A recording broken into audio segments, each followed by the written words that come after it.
Okay, joined now by Tommy Barrett. Tommy, frustrated, probably wouldn't even sum that up. I know the performance, but the referee's performance will be a talking point. You can't talk too much, but a couple of stonewall penalties denying you a deserved victory tonight. Yeah, as a young referee, and fairness, Ryan has left a few more matches, and I thought he's been very good. But yeah, look, I think he made him a couple of mistakes, and I think when he looks back at him, he'll definitely see that the one in the second half, which it was rugby tackle, and look, I don't be calling unless they are, and it was. So, look. And the one right in the stroke at half time was a clear handball, left hand, centre half. I mean, just blew for half time nonchalantly. Yeah, they said it was a foul, then I think the fourth official said it was a foul. So, but look, the disappointing part is, I could hear some of the commentary in like even small things. He was getting a few throws in corners, like there was 2 or 3 corners, like and the fourth official and the third, the linesman, I could hear him telling them they were free. So I don't know, but look, I don't know. As I said, he's a young ref, and hopefully he learns from it. You should have been in front at half time, Tommy. You created much the better chances. Some really free flowing football from the back right through the phases. Unfortunately, though, just one of those nights where you felt in the first half it mightn't be your night, especially when Lee Devitt's effort came off the cross compost, the top corner. Yeah, look, I think a couple of things there. Keeper pulled off. He's a good keeper. Pulled off some really good saves in the first half. 2 or 3 fantastic saves. I think he pulled off one in the second half as well. He's gone over the bar. No, it's down the middle. He should save it probably, but there was 2 or 3 in the first half. Really good saves.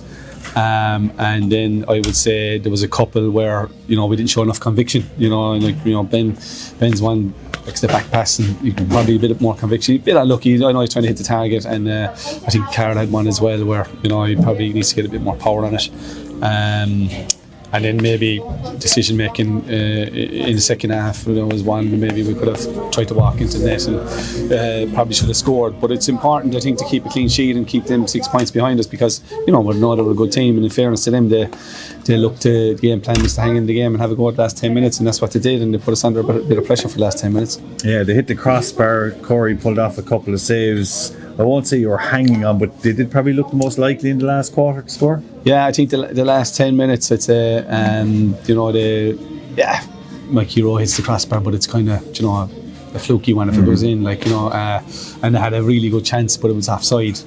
I can't remember too much, real clear-cut chances, but they definitely were in our half, more than we were in theirs for the last, maybe between the 80th and the 90th, and then the 90th to 94 we were probably with the corners in theirs, but they definitely had 10 minutes in the game where they had more chances, and it's important then to keep a clean sheet, because it keeps them to 6 points where it would be back to 3.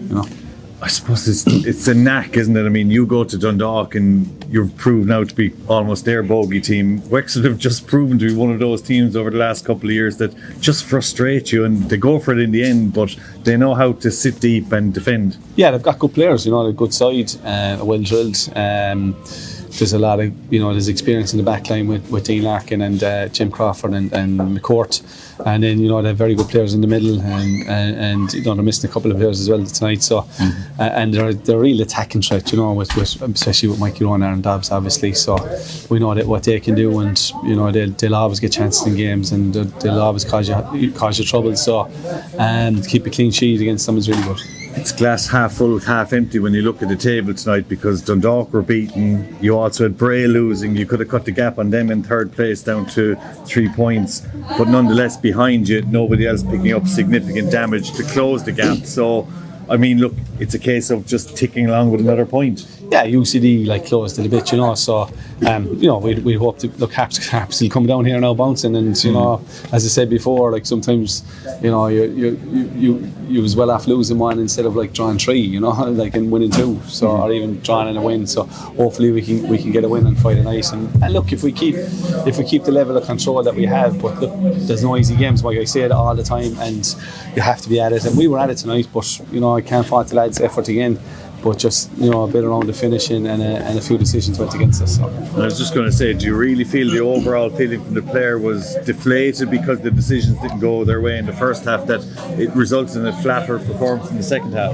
No, because I thought we were good in the second half. As I said, for most of us, the last maybe you know, sometimes, like, it's a funny one when you're a coach. You know, the lads are going well and they're playing well out there, and they're turning the screw, and you know, then you're saying, okay, who will get us a goal? You know, will Trip mix it up, and like, will Yo-Yo, is it a game for him where we have a bit of control, and is it about getting him on it in the box? And you know, because we know he's a good finisher when he gets chances in around the box.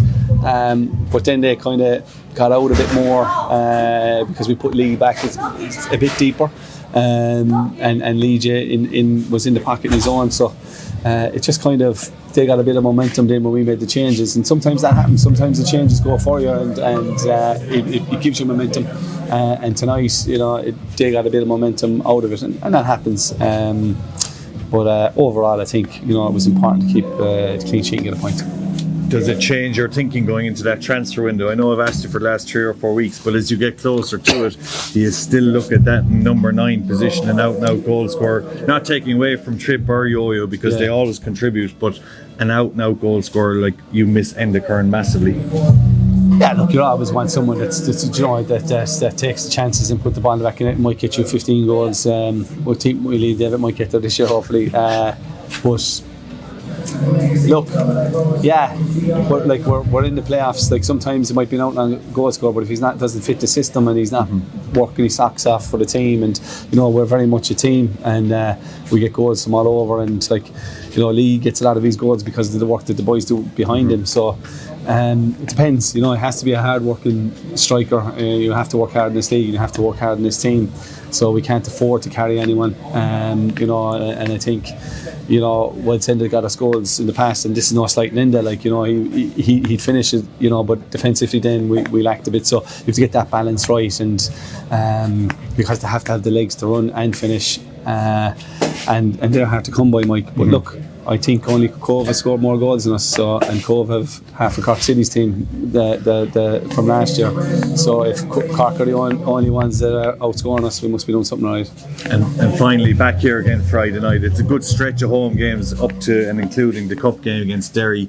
Crowd a little bit disappointing, Tommy. I suppose there's a heavy weekend of GAA and the Lions Tour. Lots going on with the over 40s even locally, but could have got a better crowd tonight. Considering the form of the team, they deserve a bigger support.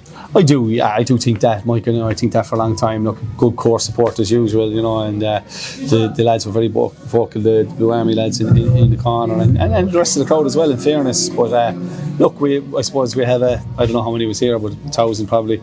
We have a steady flow of 1,000. Yeah, you'd like to be getting that towards the 1,500, 2,000. I don't see why not, you know. Live football, good football. You know, I thought it was a good game again tonight. Clean sheet, no score, should I say, but overall I thought it was a good advertisement for the first division.